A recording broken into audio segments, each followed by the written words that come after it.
Hi, my name is Stefanie. I'm an alcoholic, addict, codependent, and grateful believer in Jesus Christ. I always say that I never identified as an alcoholic, even though I was a ridiculously heavy drinker, because it was so socially acceptable in Lodi.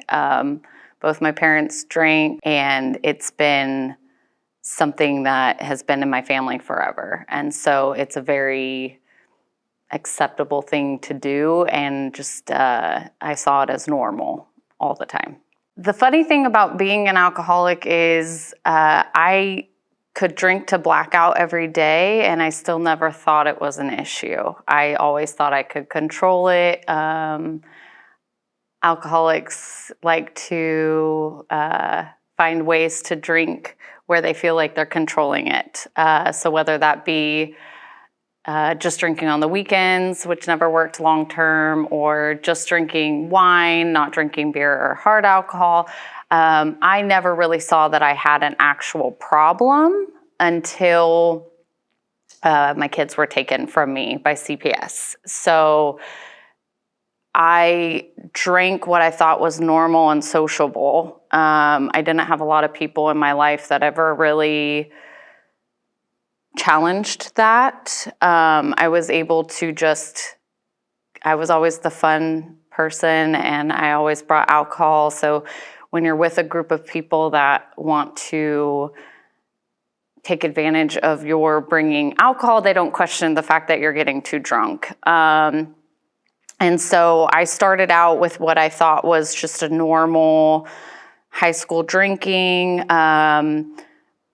Marijuana was more of my thing back then than drinking was. And then the disease of alcoholism is progressive. So eventually it came to the point where I needed alcohol more and more every day. And then because of the blacking out, I would wake up sick. So I'd have to get up in the morning and drink immediately just to start feeling better from being sick. And then it's a continuous cycle that feeds on itself.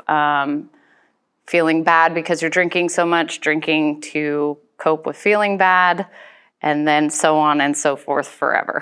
So it was I would say my 20s, the whole 10 years of my 20s is when it really started building a lot of steam until I got sober when I was 30. So I had my first son when I was 21. I spent my 21st birthday super pregnant. And then an alcoholic will always justify their drinking. And so I ended up getting a little place for me and my son, and I worked full time. And so because I was supporting myself-ish, that wasn't ever what I considered to be a concern. I didn't see that it was affecting anybody but myself. And then I got pregnant with my daughter again, because I was making really bad life choices in my drinking. And then my three youngest are only a year apart from each other. So very shortly after I had my daughter, I got pregnant again with my son. And then very shortly after I had him, I was pregnant again. My boys are only 11 months apart. And during those 3 years, having all the little ones, I was unemployed and super just depressed, riddled with anxiety, drinking constantly. My ex-husband was also an alcoholic, is currently still an alcoholic, and so it kind of fed on each other. And then what ended up being the catalyst, what I talk about being like my forced recovery, was when I got pregnant with my youngest child, who's now 9. I did not want to be pregnant. I was ignoring that I was pregnant altogether and just drinking constantly, just vodka every day, smoking weed every day. And so we lost our home. We were evicted. We were homeless for a short time. And the whole time I was just like trying to maintain being able to drink while I was still pregnant. And it wasn't a good situation. So when I had my youngest, CPS was alerted because he was diagnosed with fetal alcohol syndrome at birth.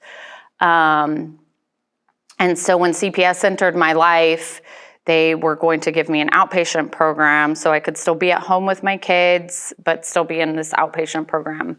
But my alcoholic brain told me that I could still drink in between meetings and maintain my drinking lifestyle, have my kids. I was like trying to still figure out how I was going to continue drinking. And my family intervened at that point, and they said, no, you will not do this anymore, because now they knew CPS was involved. And so they called CPS. Actually, it was a friend of mine at the time who had called CPS and told them she's still drinking. And so they took my kids, and then I ended up having to go to a 6-month live-in facility. And that's when I actually got sober. Not at all because I wanted to in any way, but eventually you get clear enough out of the fog of drinking and you realize, like, oh, I did have a problem. But I had all these perceptions of what an alcoholic looked like, and I was not that. So that was not a thing that I could wrap my head around, because I had a home. At this point, we had gotten a home. My kids were fed. They were in school. They had clothes, all the things. So I wasn't an alcoholic. I didn't need help. And then eventually I realized, oh no, I'm a raging alcoholic and I can't drink because it's a detriment to my life and my children's life. So it's not anything that you would,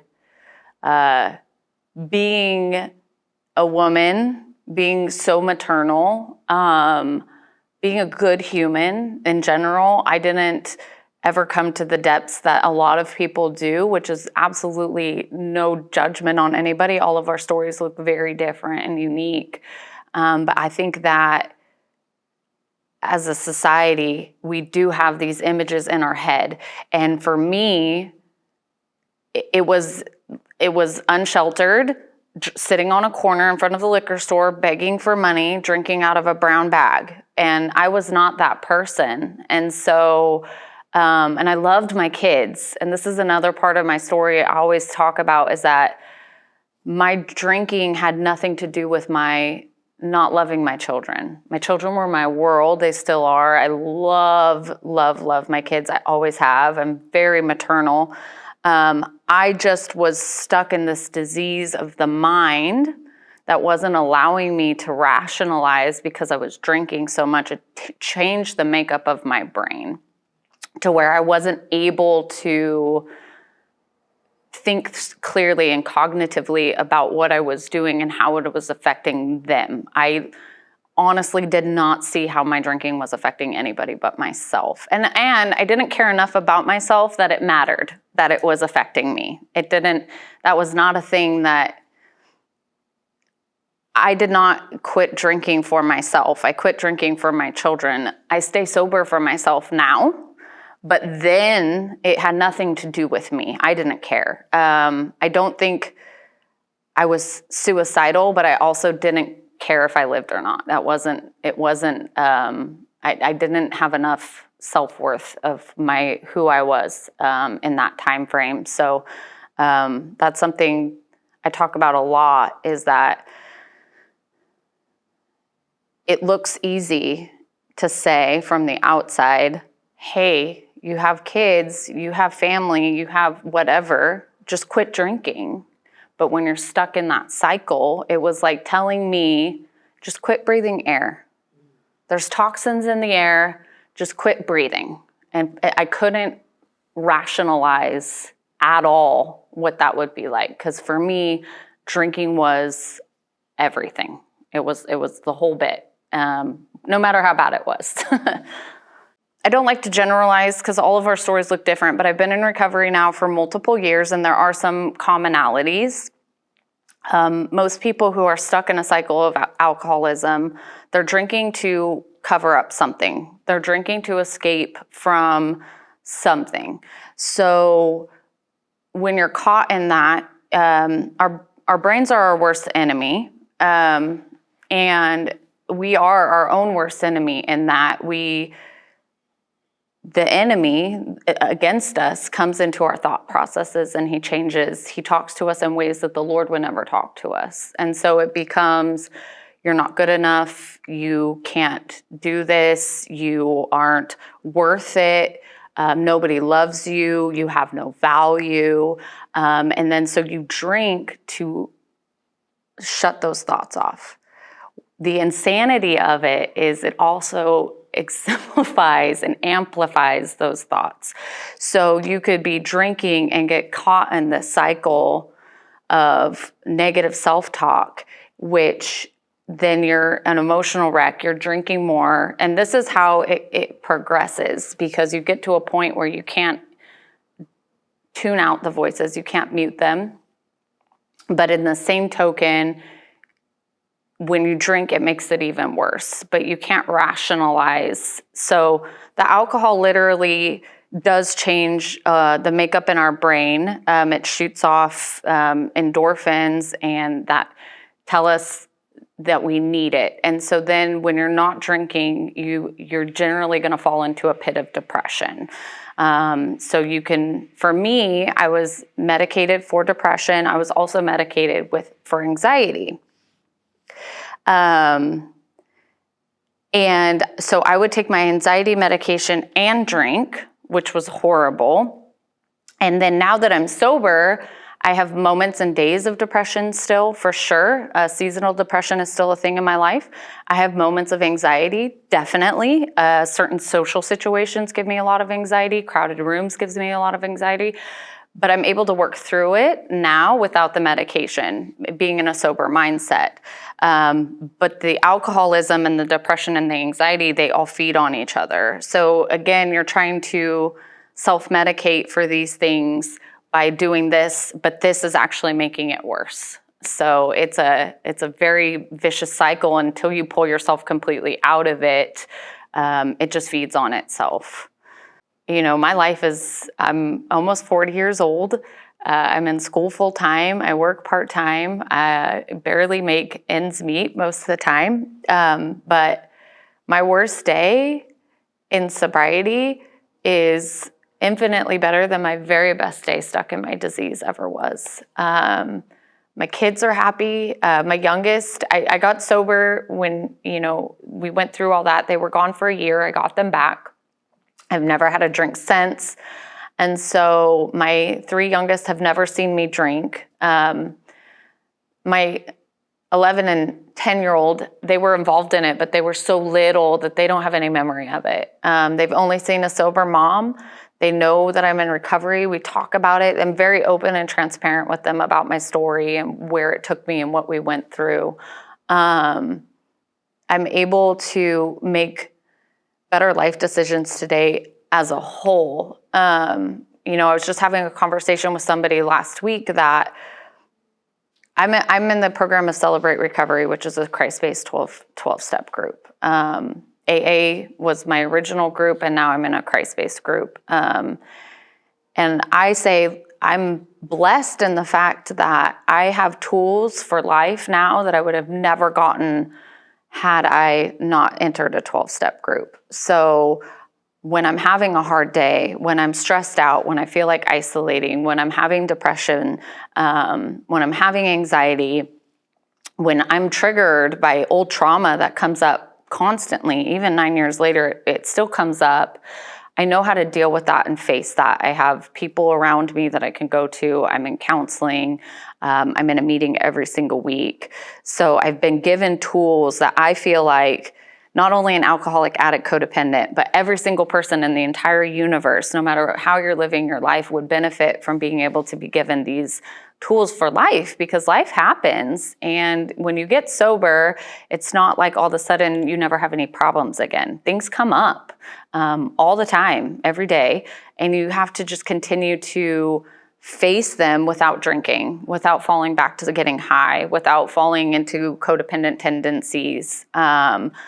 So I'm able to live a life today of freedom. It's not always easy, for sure. There's a lot of struggle in it, but I don't have to drink or get high or escape from what's going on anymore to deal with it. I can just do it sober and face it head on. And I've found self-worth again. I know my value. I still struggle with low self-esteem, definitely, but I know who I am. I know who God has created me to be. I know that there's a plan and a purpose for me. There's a plan and a purpose in all the things that I went through and all the struggles I went through. And part of our program is giving back what we were so freely given. And that's why I do things like this. And that's why I'm such an open book, is I know there's people out there that have the same perspective that I do, that say, well, I just drink socially, or I just drink occasionally, or my drinking isn't a problem, without realizing that it is a problem. And so I try to bring that to the light. The Lord has saved me from so many things. I didn't grow up in a Christian home. I grew up in a secular home. And so that was all new in my recovery. And I've found there have been moments in my sobriety that I've had to be very transparent, and you can't, another saying we have is, you're only as sick as your secrets. So if you're holding on to things, those are the things that are going to come up and take you back out. And I've learned that being vulnerable isn't always comfortable, but we're not growing when we're sitting in our comfort zone. We're only growing when we're stepped outside of our comfort zone. And so about a year and a half ago, I came to my leadership team at Celebrate Recovery, and I told them that I had started smoking weed again and I was quitting again. And it stirred up a lot of conversation. I was asked to step down from leadership. It was a really hard time in my life because, again, I had justified that it wasn't a problem. The smoking weed wasn't something that had made me fall, and I was only, again, just a million justifications of why it was okay for me to do. But God said, you have to stop. I have a calling for you that's higher than this, and you need to put it down. All of our paths look different. So again, there's no judgment on my behalf about people who smoke weed at all. But when I came to the table with it, I had to go through a lot of hard feelings and shame and embarrassment and just anger about everything changing. But in that year, it's been about a year and a half now, but in the first year, God just elevated me more in that 1 year than I've ever been moved in the 9 years of sobriety. And now I'm back in leadership. I'm teaching lessons at Celebrate Recovery, leading a 12-step Bible recovery group. God's really just shown me that when you put it all out on the table, you might have to go through some uncomfort, and you might have to really face things that you have to take responsibility for, but he always uses that for our benefit. He always uses that to grow us more and to build us more and to bring us higher.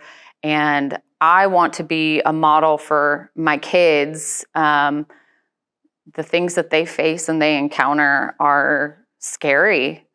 And my oldest, who's 18, he's chosen never to drink alcohol because he saw what it did to me. So he's chosen not to go that route. I get fearful of my youngest because they've never seen it. And so I feel like they'll be more curious about what drinking is, what getting high is. And we live in a culture that very much says it's okay and there's no problem and it's fun. And that's what high schoolers do. That's what teenagers do. And so I have to be very open with them about what it did to me, how it started, what my road led to, and that if they do choose to go down that path, that we have ways to help them get out if necessary. And there's no shame in admitting that I've done something I don't want to do, or I've gone down a road I shouldn't have gone down, and that, we are forgiven because Christ has forgiven us, so we have to freely forgive others as well.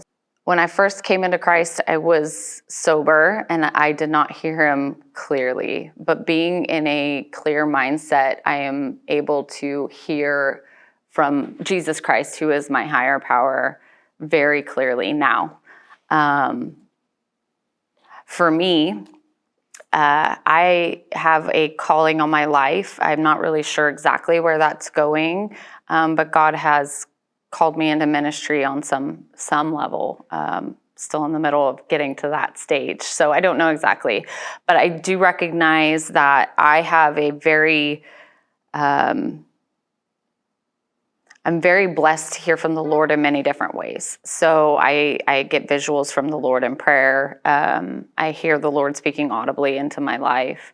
And I'm also more recently, since getting completely abstinent, I'm more spiritually guided now because I'm more in tune with myself. I'm very self-aware. I think being of a clear mindset, you can hear from the Lord or your higher power more clearly because I recognize thoughts that are my thoughts. I recognize the way I speak to myself, the language I have for myself. I recognize things that I'm not always so kind to myself.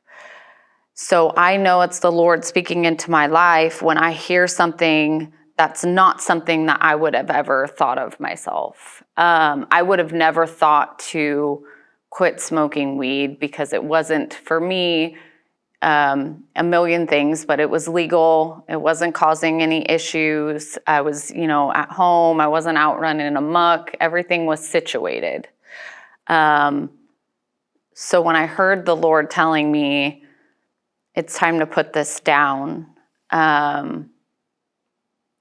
I like to get in little fun arguments with him often, and so we tussled with it for a little while. But I feel like my blessings will stop, not entirely, but he won't use. The Lord gives us free will, so he'll let us do what we want to do. He's not pushy. He's a gentleman. I say this all the time. Like, he's just a gentleman, and he's like, do your thing. This is what I want for you. I have better for you. I have more for you. I want to shower so many more blessings on you. But if you want to do that, do that. I love you. It's fine. I love you so much. But I'm not going to meet you there because that's not where I want you to be. I will be here with you, but I'm not going to come into that with you because that's not my calling on your life. And I can't co-sign that, or I can't enable that. And so once I put it down and I stopped, it was like he told me, like, just hold on. We're gonna go higher. We're gonna come up this hill, and it's gonna be a battle, and it's gonna be a steep hill. It's gonna take all your energy and your might to get up it, but just trust me that we're gonna get up this hill. And so I did, because I know that the Lord's plans for me are always better than my plans for myself. And I can't possibly see all the things he wants to do with my life. I'm only seeing this tiny little part, and he sees the big picture. And so things might not make sense to me at the time, but just putting full surrender and full trust in the Lord and his will for my life is always the best plan. Again, I want to say that I'm not one that, like, the Lord speaks to me and says, do this, and I'm just like, okay, and then just jump into it. I'm very much a stubborn Christian, and I'm very much like, let me just try this out for a little bit and see if this works for me. And then he's like, okay, well, we know how that's going to work out, but do your thing. And so I always joke, it's like our fun little relationship that we have. But as I get more mature in my spiritual walk, the more obedient I become, because I recognize what happens when I go off on my own. So I had quit smoking weed for about 8 months on his prompting. And then I took a trip to Las Vegas, which I have no business in Las Vegas whatsoever at all. And I picked it up again, thinking it was going to be just that weekend. We're there. It'll be fun for the weekend. Of course, I'm an addict, so that didn't happen. It came home with me. When situations had changed, I heard the Lord again saying, like, okay, but your calling was still your calling. And it's kind of like Jonah and the whale. And God told Jonah to go do something, and Jonah said, I don't want to do that. And he got on a boat, and he went on the ship, and he got eaten by the whale, and he took down everybody in the boat along with him. And then he got eaten by the whale. He spent all this time in the whale. The whale shoots him back out on the shore. And then God's like, okay, but you're still going to do what I asked you to do in the first place. And I have to think about that often. Like, do I have to go through the whale? Do I have to go through all these things just to come back to the calling that God had? He's not going to change his calling just because I decided to go this long route all the way around. Yeah, I still am probably going to do that for a while. But my whale's getting smaller. My trip outward is getting smaller because I do hear from him more clearly. I know it's a spiritual feeling you have when you have the peace that surpasses all understanding versus being filled with anxiety. If I'm filled with anxiety, I know that's not where God wants me to be. That's not a good place for me to be. If I'm feeling peace about a situation, that's God. That's him walking with me and saying, okay, this is where you're supposed to be, because he is peace. And so those are kind of the things for me that I've learned in being sober and being of a clear mindset. Also, I feel like I'm more in tune with myself, which really helps in that spiritual walk a lot too, which I never was before. I had nothing but toxic relationships ever. This is my first healthy relationship I've ever been in my whole entire life. So because I had no self-worth in the past, I thought that my only value for men was to be a sexual partner. I didn't think I had anything to offer in a relationship aside from that. And the men I was collecting really affirmed that, that I was not valued, I wasn't respected, I was not a good person. They were never with me because they loved me and honored me as a woman and as a human. And so I was in a relationship and marriage with my kid's father for 9 years. I was very emotionally abusive, very toxic. There was some physical abuse as well. And I really thought for a long time, even after getting sober and coming to Christ, I thought, well, this is the bet I've made. You hear all the time in the church that God hates divorce. And so I thought, well, I'm stuck. This is it for me. I chose to get married, and I'm just going to have to, he's not going to bless every area of my life. So for me, so many things are going to be so good, but I'm going to always just be in this unloving, unfaithful, toxic marriage forever. And I had kind of come to terms with that ish, but I was so codependent that I still had this mindset that I could fix him. If he would get better, our relationship would get better. When I started working the 12 steps of Celebrate Recovery, at some point during that, I realized I'm focusing on the wrong things. I'm praying for him to change. He might not ever change. I have to change my prayers to myself. Lord, if this situation isn't going to change me within it. Help me to be able to figure out how to navigate this and find happiness in this, because I don't have any control over him. Once that mind shift switched to stop thinking that all his actions were a direct result of myself, he's responsible for himself, I'm responsible for myself, I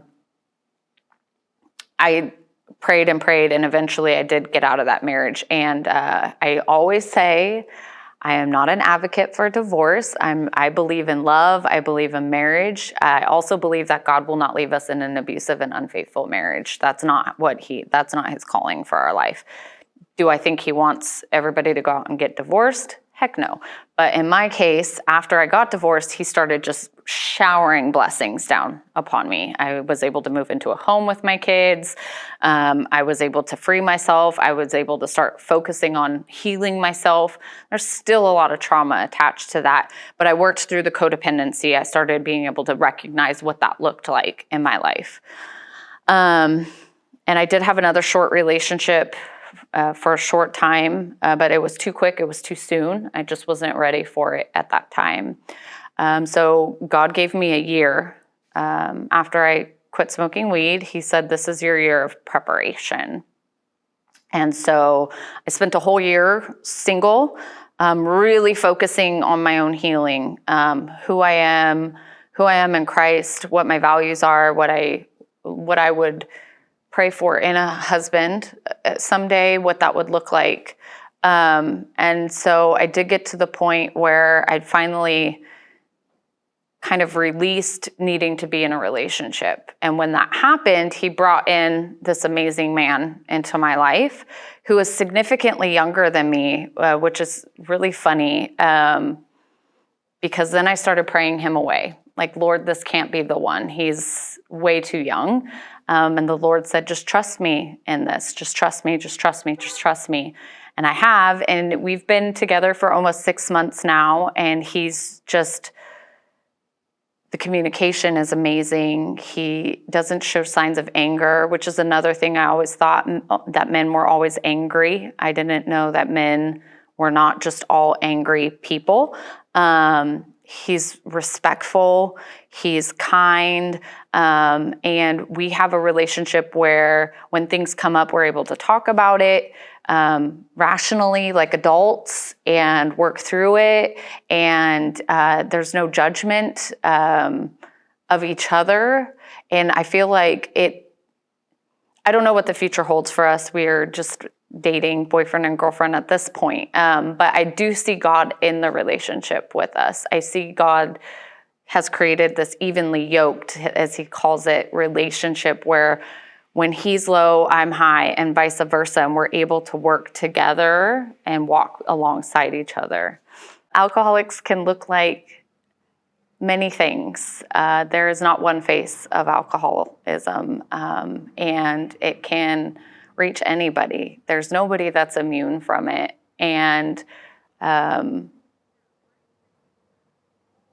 alcoholics, I think, get a bad rap because people think they're just really horrible people. I think it's important to remember that alcoholics generally do things in their disease that they wouldn't do if they were of a clear mindset. I know many people who meet me today, they see this version of me, and they would be shocked to see the version of me 10 years ago that had no moral compass, that would, sleep with a married man without an issue, who drank while she was pregnant. I mean, just so many things that today Stefanie of clear mindset would never do.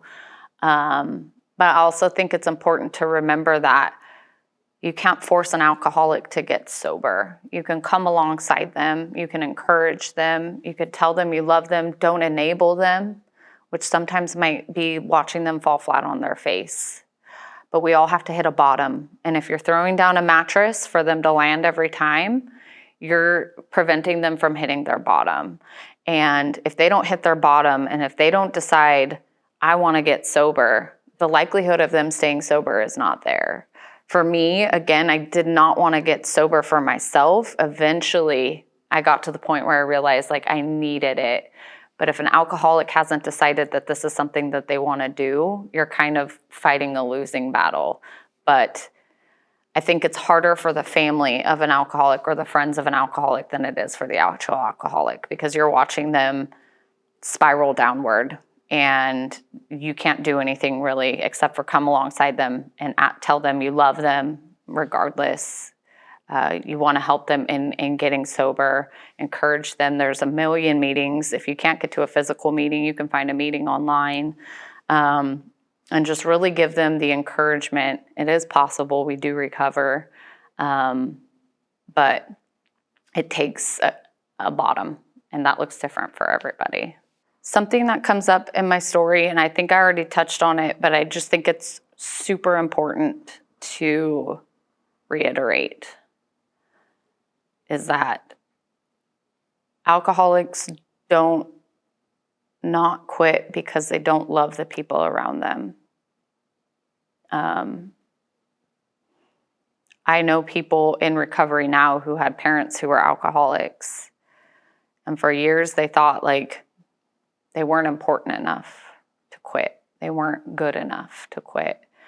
It's not about, it feels like, I'm not minimizing the effect it has on the families. It feels like, why am I not worth it? Why am I not good enough? Why am I whatever? The million questions. It's not about that. I couldn't quit. I had to have a bottom that was CPS removing my children from me and saying, You're not doing this anymore. And if you want to keep doing it, fine, but you're not dragging your kids out of it. CPS saved my life. But I didn't do it because I got sober because I wanted better for my kids.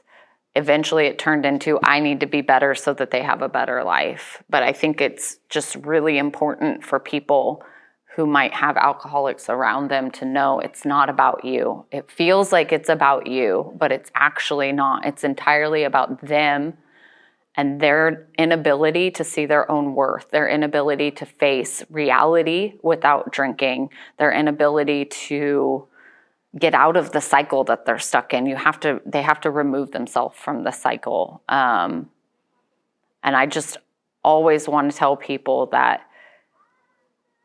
despite being stuck in this disease, we are good people. We just make really bad choices because alcohol has become the number one top priority in our lives. So